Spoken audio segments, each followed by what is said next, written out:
Bonjour à toutes et à tous et bienvenue à cette émission consacrée à l'emballage en bois.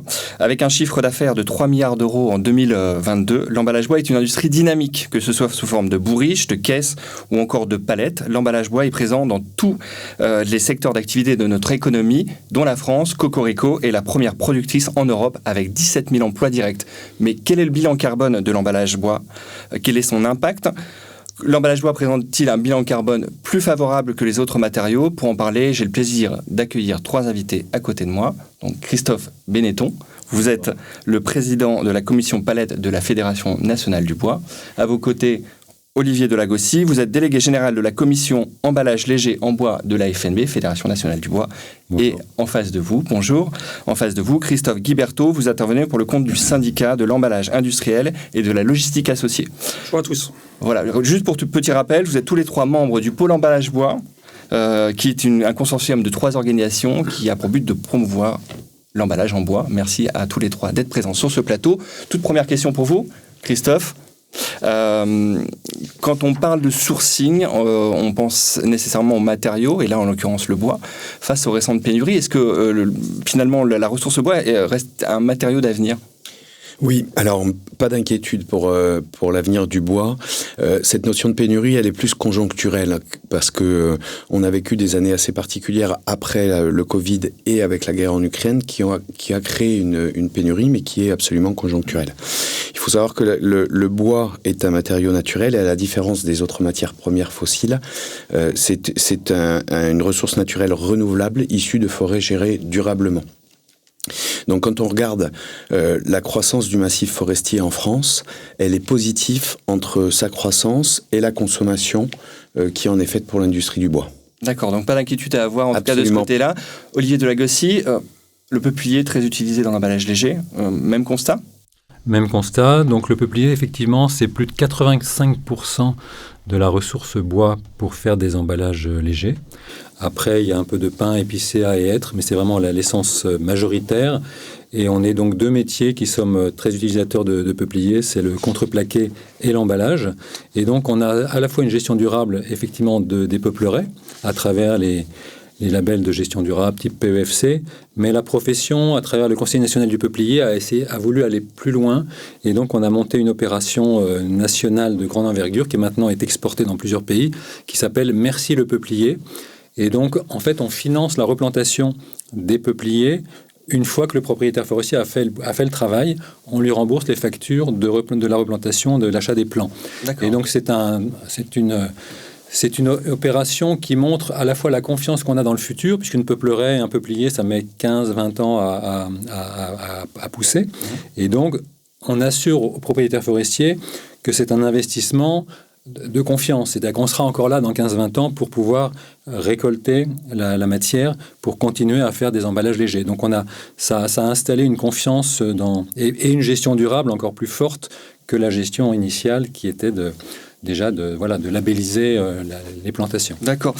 Quand on parle de bilan carbone, on parle aussi forcément en fait, de la quantité de matière que l'on peut utiliser dans les emballages. Sur l'emballage industriel, qu'en est-il en tout cas ? Alors, l'emballage industriel a la particularité, comme son nom l'indique, déjà de servir à emballer des biens qui partent à l'exportation, des biens industriels produits par nos industries en France, essentiellement. De ce fait, effectivement, le syndicat d'emballage industriel a depuis des années créé des spécifications techniques très précises qui obligent les membres agréés à optimiser l'emballage déjà aux dimensions réelles du produit qu'il a emballé. Donc du sur-mesure en fait. Du sur-mesure. On est sur des matériels et des emballages à réaliser plutôt de façon unitaire ou de petite série. Et malgré cela, on doit s'obliger effectivement à travailler au plus près de l'emballage et donc optimiser cette ressource. Ce qui est important à nos yeux, et cette optimisation de la part des volumes et des dimensions apporte aussi, je dirais, un impact environnemental décalé par rapport à la ressource qui va être aussi de minimiser les coûts de transport, les coûts liés à la manutention et aux moyens à mettre en place effectivement pour stocker les produits. L'autre avantage, effectivement, de l'emballage industriel que j'y vois, est les emballeurs industriels utilisent ce qu'on appelle des bois de choix 3, qui sont normalisés en Europe, qui sont des bois effectivement qui ne sont pas utilisés pour le domaine de l'ébénisterie, de la menuiserie ou de la charpente. Et donc tout ça pour dire que dans le bois, rien ne se perd. À chaque qualité, une utilisation, et donc on a une ressource qui est utilisée, et on le verra, je pense, plus tard, de façon, je dirais, presque à 100%. Donc optimisé en tout cas.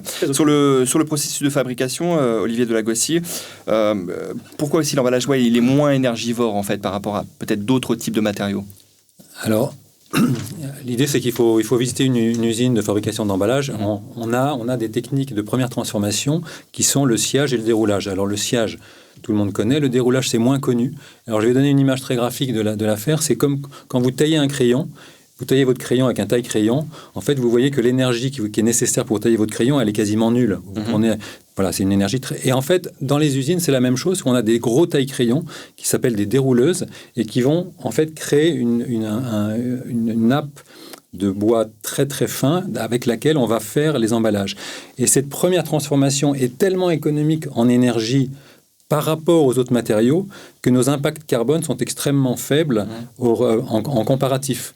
Et donc, quand on regarde ce qu'il faut comme énergie pour faire, du verre, n'en parlons pas, mais du carton ou du plastique, l'énergie nécessaire en amont est tellement énorme par rapport au bois que quels que soient les impacts qu'on va comparer, on s'aperçoit que le bois est toujours extrêmement loin devant et que c'est très, très important dans une période où on ne parle que d'économie d'énergie et puis de neutralité carbone et puis d'impacts environnementaux très faibles. Donc on a vraiment, dans le comparatif, aujourd'hui, on est Christophe Guiberto, c'est une analyse que vous partagez aussi également sur l'emballage industriel? Oui, même si les process de fabrication sont relativement différents.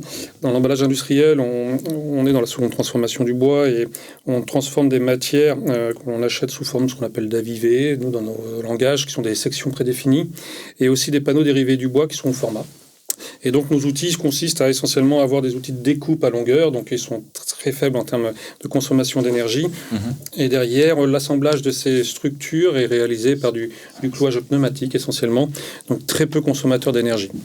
Les sources d'énergie importantes dans le domaine de l'emballage industriel vont être nos systèmes d'aspiration et de captation de poussière de bois, qui sont assez énergivores malgré tout, parce qu'il est important pour nos salariés de bien capter les poussières, effectivement, et faire en sorte d'avoir des environnements de travail adéquats. Et derrière, on nous impose effectivement par des normalisations internationales de traiter nos bois, mais de les traiter thermiquement, donc effectivement, c'est des sources d'énergie importantes. De plus en plus, ces fours fonctionnent avec des chaudières bois, après du gaz, électricité, mais vu l'envol des coûts, ça a été assez important. Ça crée un cercle vertueux. Ça crée un cercle vertueux et on reste en plus sur un traitement thermique donc qui ne nécessite pas d'apport de produits chimiques et qui nous permettent de garder un matériau complètement naturel pour l'exportation des biens industriels. Christophe Benetton, on parle de sourcing, on parle de fabrication, distribution.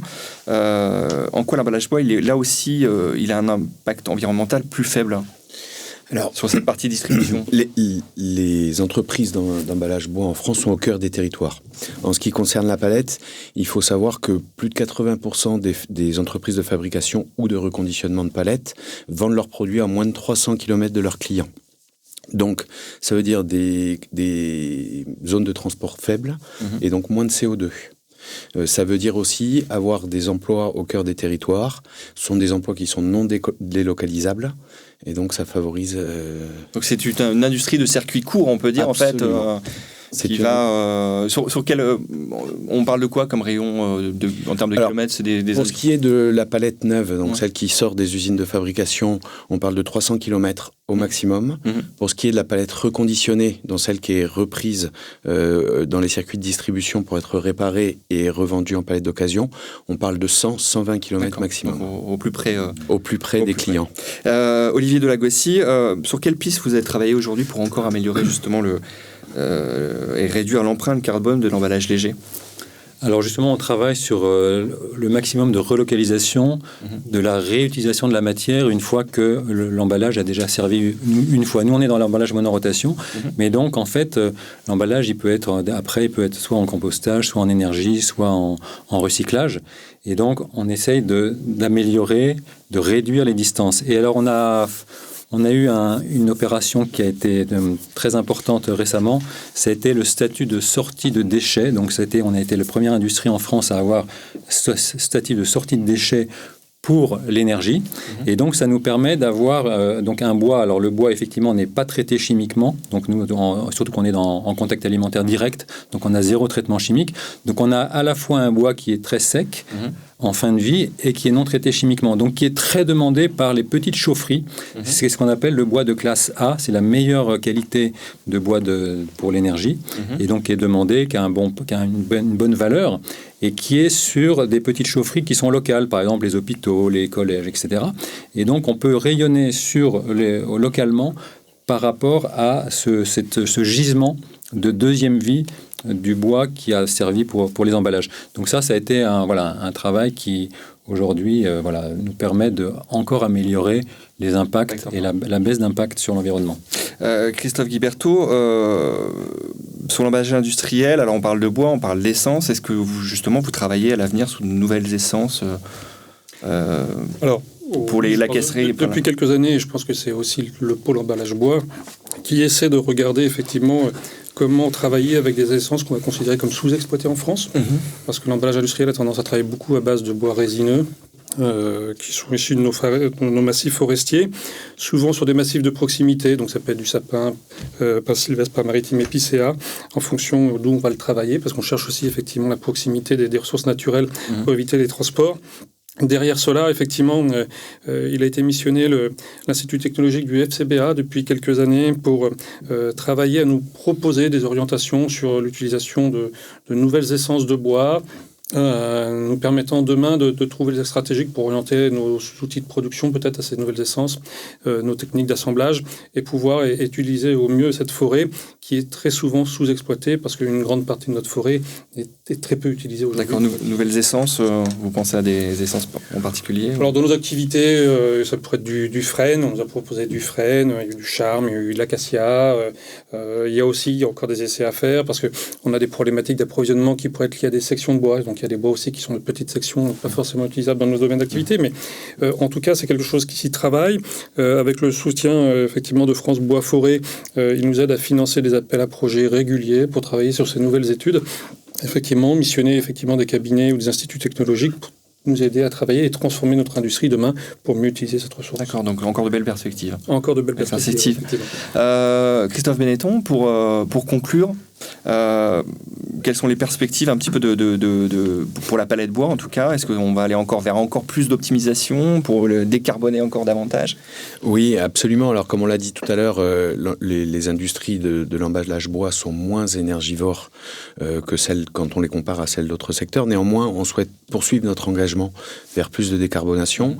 Le secteur s'est engagé dans 2 axes majeurs. Le premier concerne les transports, même si on l'a dit, ce sont des distances très courtes.